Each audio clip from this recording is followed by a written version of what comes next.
There was a little boy whose name was Elijah, and he was about 7 years old, raised in a Catholic family. This was a family that prayed daily, together, as one, a devout family that went to church every Sunday, served in ministries at their local parish, and very often donated items to the less fortunate. Elijah, who was the youngest of the siblings, while he was at an event at a local parish with his family, saw a priest. And the little boy, in his innocence and curiosity, wants to ask him a question. The boy approaches him and asks, "Father, why do good people die and bad people live?" The priest stood silent for a moment. He told the little boy, "Go grab your big brother and follow me." Elijah grabbed his brother, who was about 19 years old. He was the spitting image of Elijah. He had a tall stature and bulky build. And so they both followed the priest. As they were walking towards the other side of the parish, Elijah asked, "Where are we going?"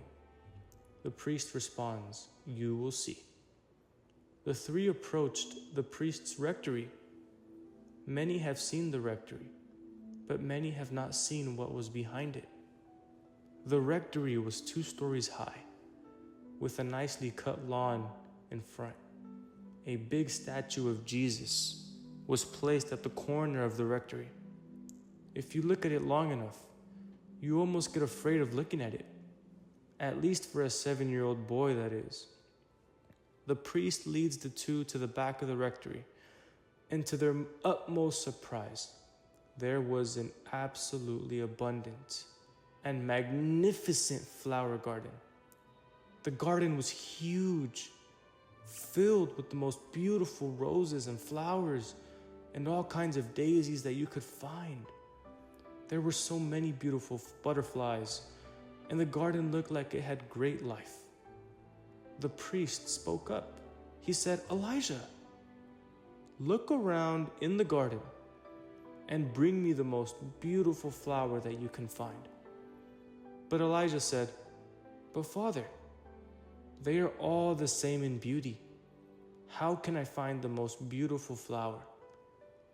The priest said, "If you look well enough, I'm sure you will find at least one."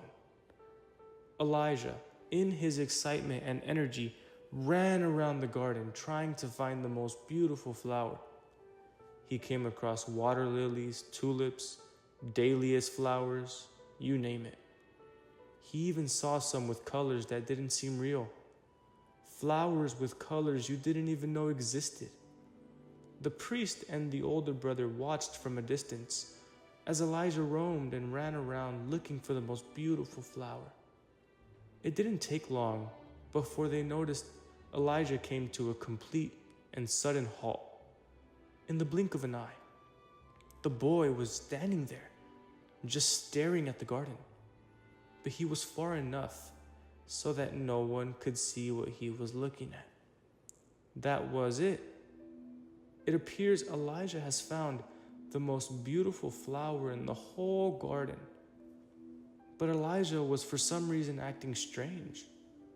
He very slowly knelt down, and he was stargazing at this particular flower. The flower was so unreal.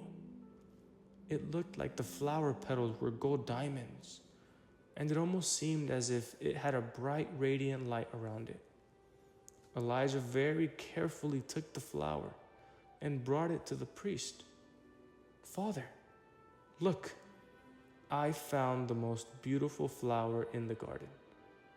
The priest, with the big smile, responded, "That is a beautiful flower indeed. Now go find me another one just like it." The boy, in his obedience, went out once more, searched, and eventually found another one just like it. Elijah returned it to the priest, and the priest says, "This indeed is just like it." Now find me 10 more, just like these two." So the boy, in his obedience, went out and searched. He found one, then another two, a fifth, and then a sixth, and even a seventh. But he could not find any more after the seventh. After some time had passed that he was looking, he returned to the priest and said, "Father, I searched and searched, but I could not find the whole 10 that you asked of me. Here are 7.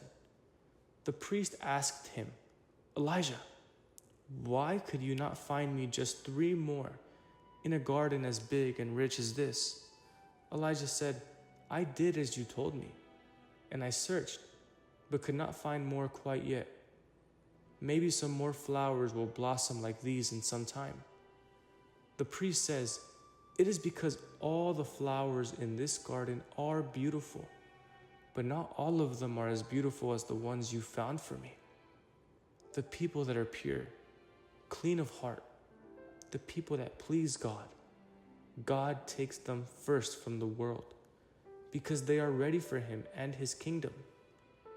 In the same way, you took away those flowers from the garden to be with you. The other flowers in the garden are of course beautiful, but they have not yet flourished like these. They are not ready. They need to blossom, so they remain there in the garden." Elijah, if a bad man came into this garden and destroyed every flower, does that mean that because the flowers did not get the opportunity to blossom, they cannot be saved? Elijah responded, "I believe they can be saved." "Yes," said the priest, "God knows that there is evil in the world, and many of His people suffer because of it. But God is so merciful and loving that He wants all to be with Him, because not being with God is death.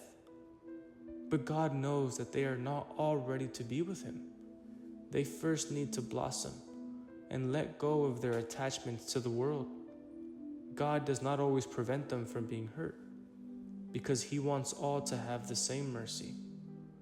Elijah, he realized that his question was answered, and he was in awe. Even Elijah's older brother stood there in shock, because he could not find a way to be skeptical about this response. The priest was not done though.